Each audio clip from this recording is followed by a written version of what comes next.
TV. This program is brought to you by Rogers Xfinity, connecting you to more of what you love. Visit Rogers.com for more details.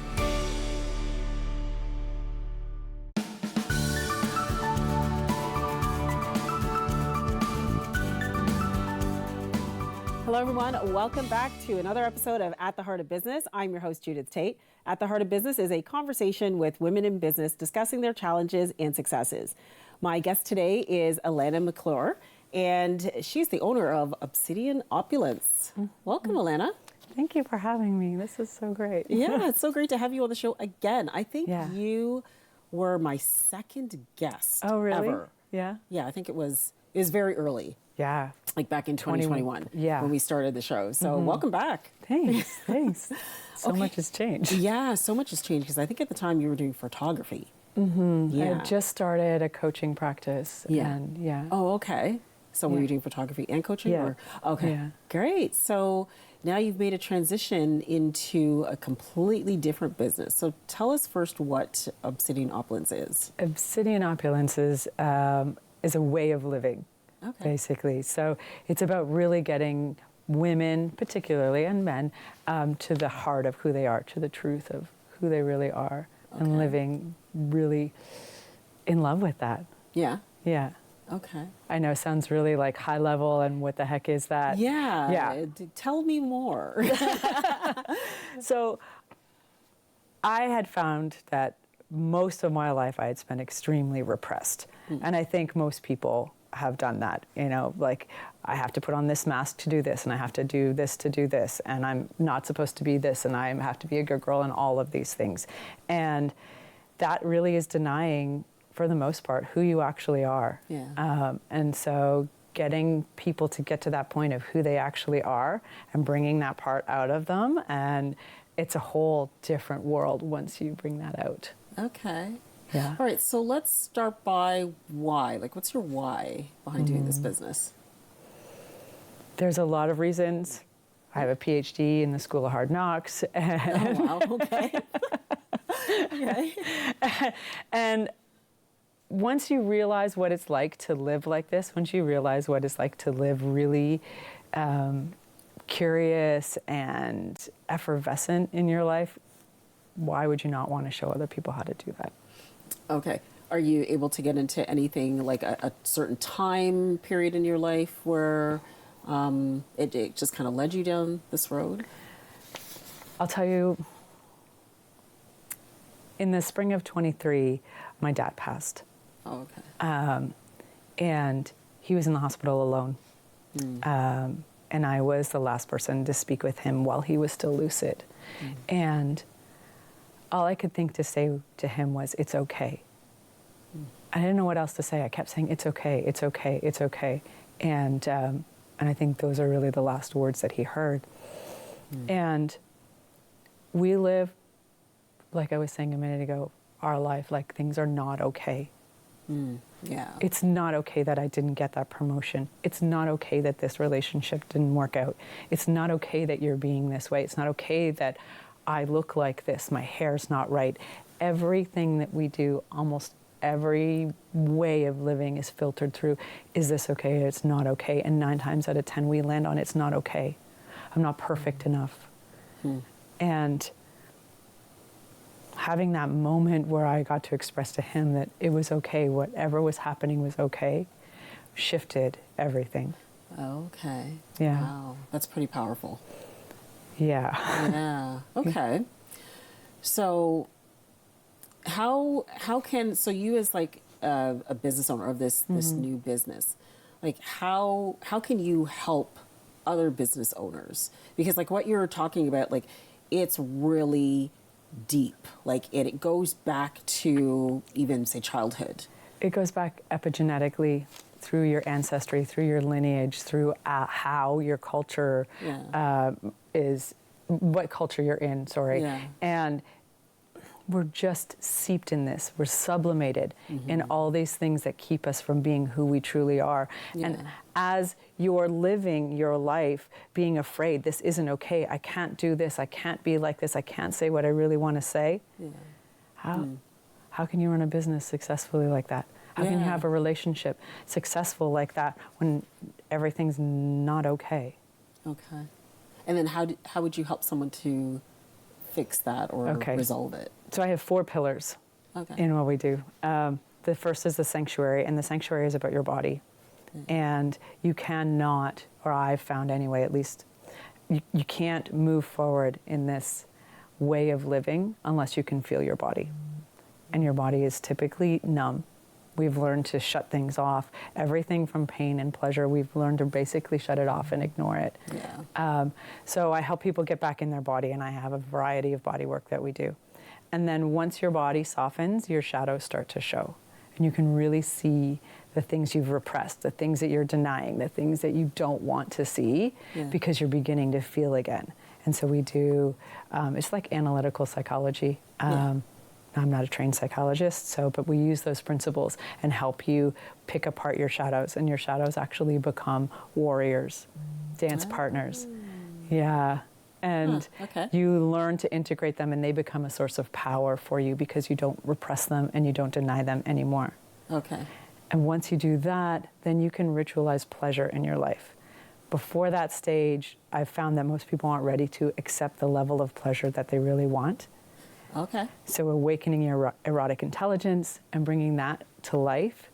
And by that I mean living in full vitality, right? Yeah. So being alive, being ready to receive the juiciness and the deliciousness of life. Yeah. And then once you have that, your cup is overflowing. Yeah. You are overflowing. You become present. You begin to accept the pleasure in your life, and then you become medicine Yeah. for other people. You can't help it. It's just who you are. Like, you're really like that. You're so vivacious.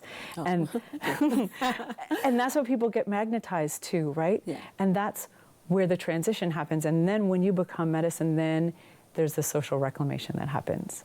Okay. Yeah. So, why are people so afraid to live, like as you described it, like erotically, or just live fully?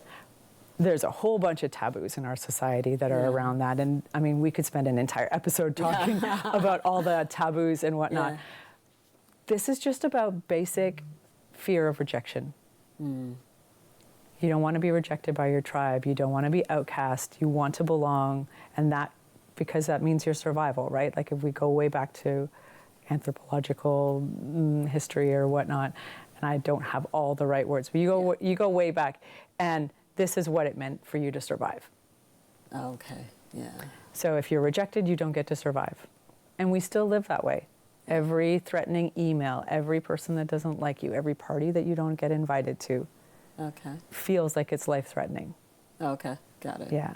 And so you mask it and you decide that I'm going to do what I can to fit in. I'm going to do what I can to make other people say it's okay, even when it's not okay with me. Yeah. So, are there stories that we tell ourselves? Is I have like a whole bunch of questions, but yeah, because I know like we Yeah. could talk forever, but maybe I'll phrase it this way. So I know that even for myself, I don't want to talk about everyone else, but Yeah. like even for myself, like there are stories that I've told myself for years that just aren't true. Correct. And it's like a filter that I've been looking through Absolutely. until I discover it's like, oh my gosh, that story is a complete lie. And then once that filter comes off, it's like I can live fully, or I can excel in that certain area. Yeah. But I believe a lot of these stories, they come from anything that could have happened, like it could have been in relationships, or Yep. childhood experience with I don't know, friends or parents. Like how do people work through all that and recognize that they're living based on a story that's not true? That's a really good question. Sorry, that's a loaded question. Do we have... You're talking, many different nuances with Yeah. inner child work and all of those kinds of things. So there's many, many ways that you can go about looking at that. But really, it's starting with an awareness, starting with, like, what if this wasn't true? If you are doing this work on your own and not guided, you can literally just start with what if, right? Okay. I feel like this. I need this. What if that was true, that wasn't true? Is it really true, right? And giving yourself the opportunity instead of assuming that it's true. So you've made all these stories up when you were, what, 4, 6, 8 years old, right? They're stories based on a brain that's 4 or 6 or 8 years old. Yes, that right? makes sense, yeah. And now they're not stories that you would make up necessarily. Yeah. So you have the conscious awareness to reconstruct those. Yeah. Yeah. Okay. So how do you work with people or business owners to build their business or make it stronger? Because like your business is only as strong as you are. So how do you work with them? So this is completely personal, and I don't separate my business from my person. Okay. My business isn't me, but I am the one driving, right? I drive the bus. Yeah. So when you look at who you are and when you look at what's stopping you or what you've repressed or what you can't accept, and 9 times out of 10, that's where we usually go. What can't you accept? What is so wrong? What's the thing that you say is wrong? And then getting your own approval to that. And once you approve of who you actually are, Yeah. right? Like, could you imagine, this might be a really off-the-cuff thing, and I don't know if it's going to land right, but we'll see. Imagine the world didn't like green, Yeah. and you were a person who really, really liked green. Okay. And you're like, if I like green, if anybody were to ever know that I liked green, then I would never be accepted. I couldn't be in that group. I couldn't go to that party. I couldn't see those friends. I couldn't. Yeah. Right? And so this part of you that actually likes green, you've tucked away. Oh, okay. Yeah. And you're not allowing that part out. You're not allowing that part. And the whole premise for what I do is to be okay with being the person who likes green. Oh, okay. And whatever that green is for you. Got it. Oh. Without being ashamed that you like green, without trying to like, well, it's teal. It's not really green, it's kind of blue. Like without doing any of that. Yeah. Really getting into, I like green and it's okay that I like green. Yeah. Yeah. Okay, I love it. Does that make sense? Yeah, no, that makes perfect sense.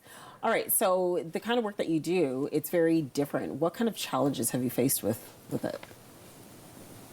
So what I do is combine this analytical psychology, the psychotherapy-ish work with a bodywork technique. And so we do balancing back and forth the shadow work with the bodywork and then teaching people to bring pleasure back in their lives.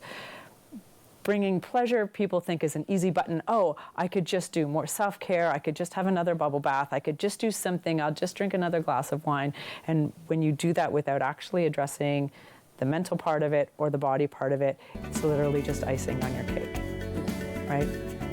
So the challenges are getting people to accept that there has to be body work. There has to be a way for you to learn how to feel your body. Your body is a receptor and a transmitter, and once you realize that you can soften and accept that, then you can get into the chakras. Okay, great. Okay, we're going to take a quick break, and then we'll be up next again with Alana. More of Alana. More of Alana.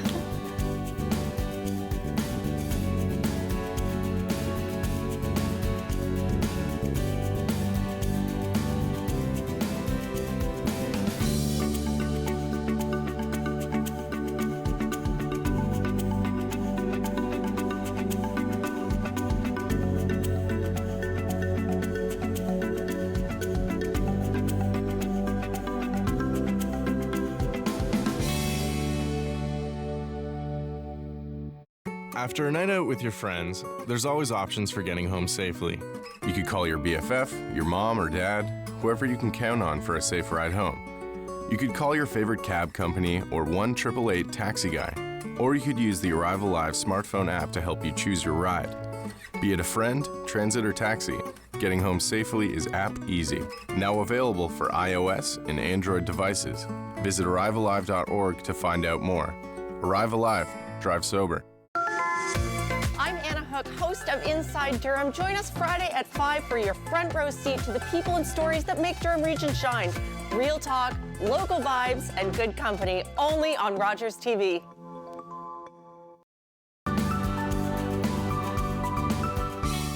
Welcome back to At the Heart of Business, a conversation with women in business discussing their challenges and successes. I'm your host, Judith Tate, and we're going to continue our conversation with Alana. So we were talking a lot about your business, Obsidian Opulence, and now we're going to talk about your charity, the Hearth Dinner for Dreams. What's that about? Okay. So the four arcs of my business: the sanctuary, which is your body; the crucible, which is the shadow work that we do; and the apothecary, which is about bringing pleasure and sensual ritual into your life. So the hearth is really the place where you take who you've become and bring that out into the world. Yeah, because you can't help it. Once you become full of pleasure, fully present, people notice you. You are out in the world, you want to be out in the world, and then that ripple keeps going, right? And you're rippling pleasure into the world. Yeah. Okay. I love it. Yeah. So I have this Pay It Forward project that I started in the early 2000s. It was a really small, intimate event that I did with Big Sisters of Canada. Okay. The premise behind it was I had noticed the little sisters that I was working with. I wanted to be a mom so badly that I had a little sister before I was like 22. Like it was just, yes. Okay. And so I noticed in the little sisters, they were shy, they were reserved, they acted out, right? And most of that came from the fact that they didn't know their value, they didn't know their worth, they didn't know that they belonged. And even though they had this mentorship, it was this disconnect between I'm here, but I don't really belong over there. That's for other people. Yeah.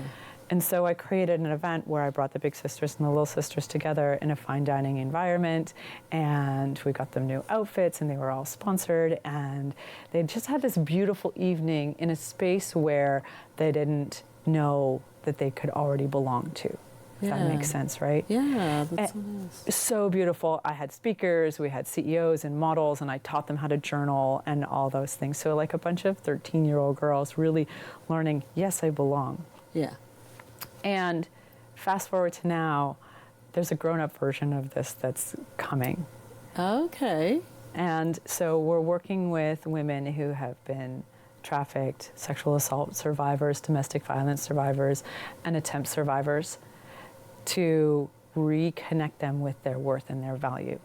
It's one of the things that you really drift away from, if I can put it like that. Yeah. In those kinds of situations, you have no connection to your value, or very little. And so reiterating this, growing this up, maturing this into an event that mentors survivors with new survivors, and bringing them into an environment that has nervous system regulation. We're going to do a little bit of water magic, and it's basically environment disruption.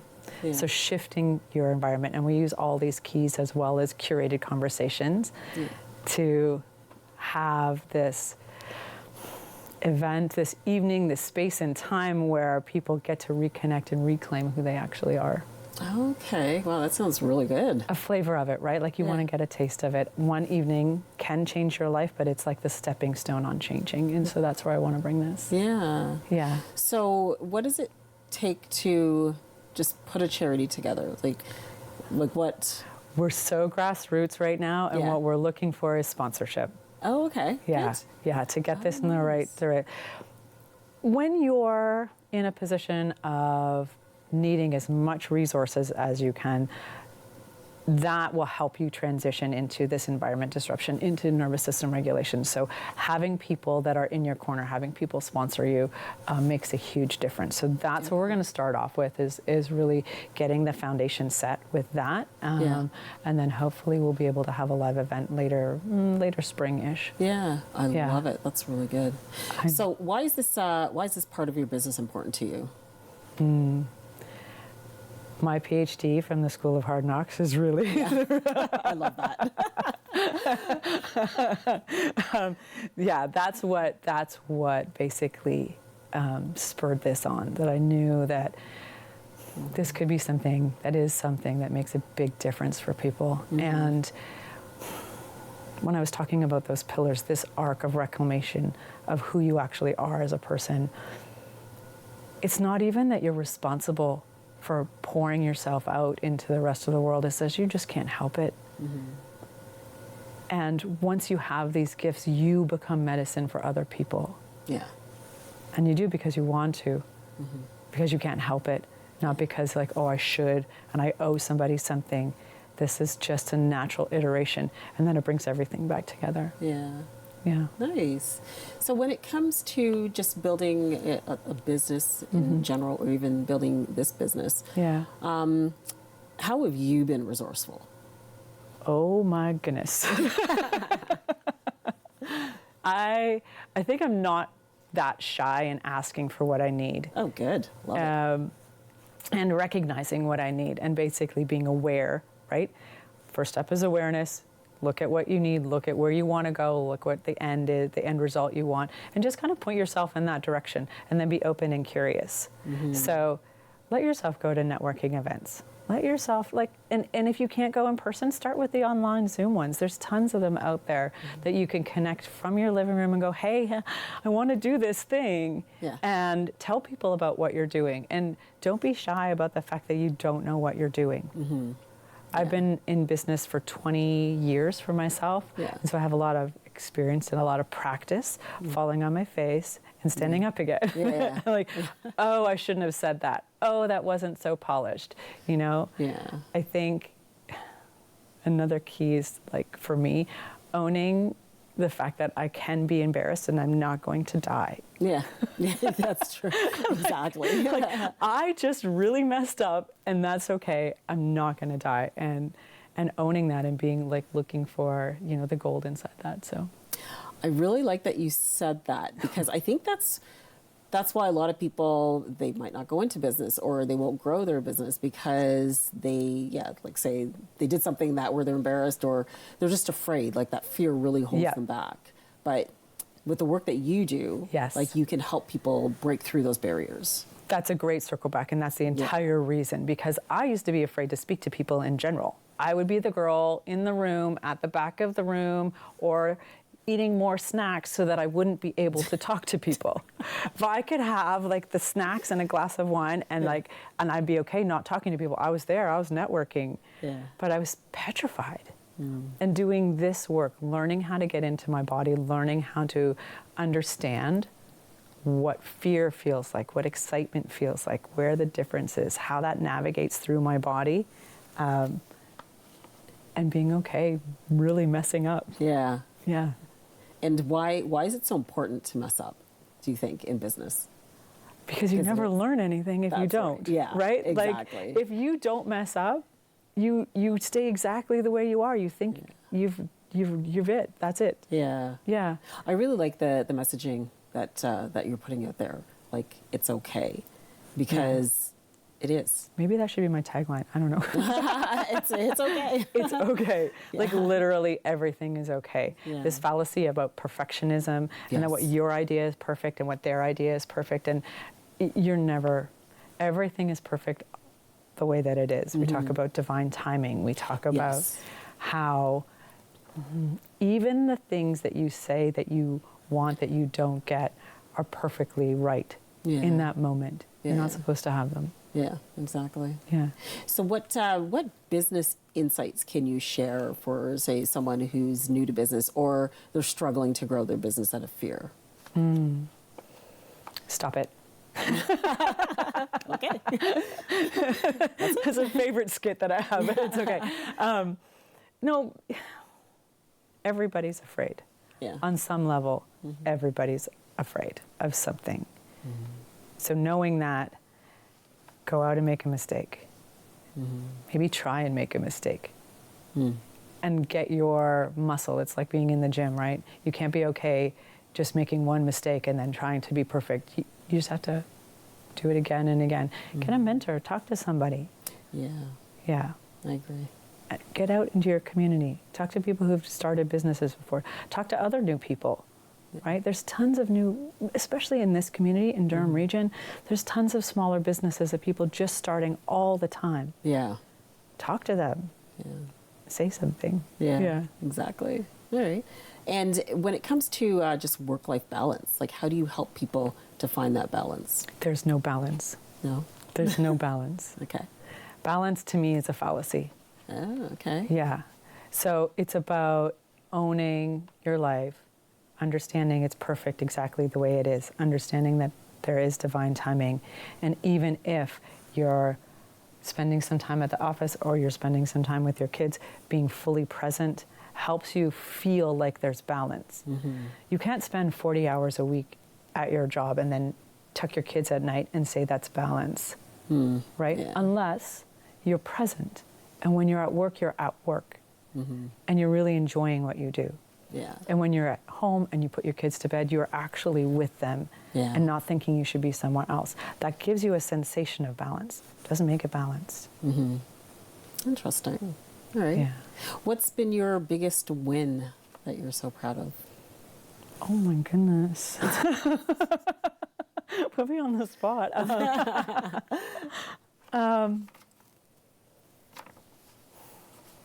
So funny. I think the biggest win is actually accepting all the little wins. Yeah. I can say I have people that fly to see me. I can say I have clients all over the world. All true, right?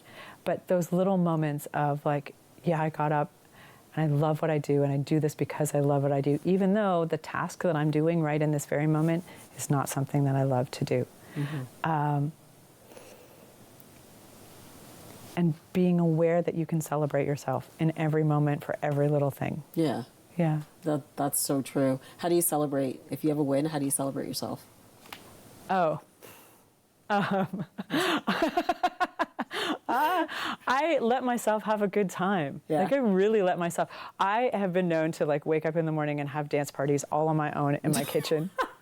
Yes. Or I love it. I wear something at home or out. I wear things that make me feel fabulous. And I don't care what you think of them. Yeah. I love it. I take my kids out places. I call people and say, hey, I'm going to brag about myself for a minute because this was amazing. Even if it's like dinner that I made that was fantastic, or like I put the Christmas tree in the right spot. Like Yeah. I'm serious, like celebrate everything. And this is part of what people, I think, don't understand. You're waiting for the big win. Yes. You're waiting for this avalanche of like, I actually did get my PhD, or I did get that Super Bowl client, or I landed that whatever. It's not about that. It's about recognizing all those little steps, all those little moments. Yeah. Yeah. All the small moments along the way. That's so important. Yeah. All right. So in 30 seconds, pioneer's advice for anyone starting business. Okay, anyone starting business, find somebody who's been in business that you resonate with, and just ask them.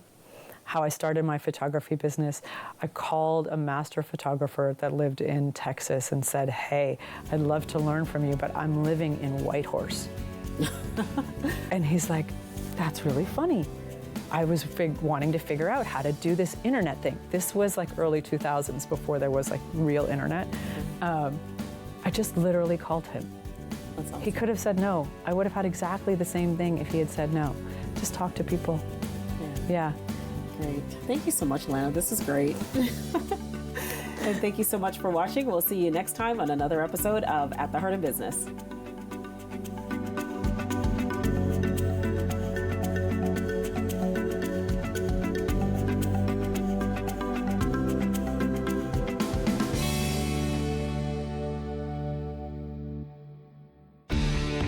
Connect with us by visiting our website or email us at comments@rogerstv.com.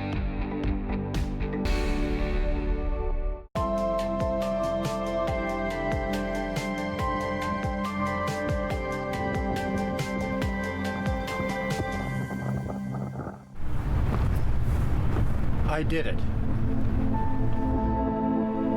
I need it.